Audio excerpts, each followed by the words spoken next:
સાળંગપુરના સુપ્રસિદ્ધ કષ્ટભંજન હનુમાનજી મંદિર ખાતે આજે ધનુર્માસની પવિત્ર પૂનમના દિવસે દાદાને દક્ષિણ ભારતની થીમવાળા શણગાર કરવામાં આવ્યા હતા અને રિયલ ડાયમંડનો મુગટ પણ પહેરાવી દાદાને સુશોભિત કરવામાં આવ્યા હતા. મોટી સંખ્યામાં ભાવિકોએ યજ્ઞમાં આહુતિનો લાભ લીધો હતો.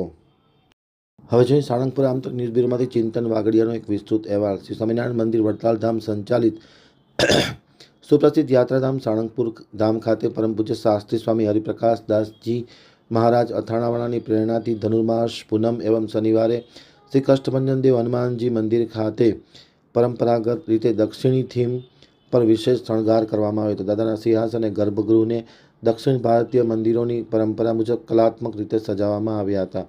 હનુમાનજી દાદાને એમ્બ્રોઇડરી વર્ક સાથેના ફૂલની ડિઝાઇનવાળા અત્યંત આકર્ષક વાઘા ધરાવવામાં આવ્યા હતા. દાદાને રિયલ ડાયમંડનો મુગટ પહેરાવી તાજા ગુલાબ અને સેવંતીના ફૂલનો અદ્ભુત શણગાર કરી આખું મંદિર ભક્તિમય બનાવવામાં આવ્યું હતું. વહેલી સવારે 5:30 કલાકે મંગળા આરતી પૂજારી સ્વામી દ્વારા, ત્યારબાદ શણગાર આરતી વિવેક સાગરદાસજી સ્વામી દ્વારા કરવામાં આવી હતી અને જે પટાંગણમાં મારુતિ યજ્ઞ છે તેમાં પણ મોટી સંખ્યામાં ભાવિકોએ યજ્ઞનો લાભ લઈ આહુતિ અર્પણ કરી હતી.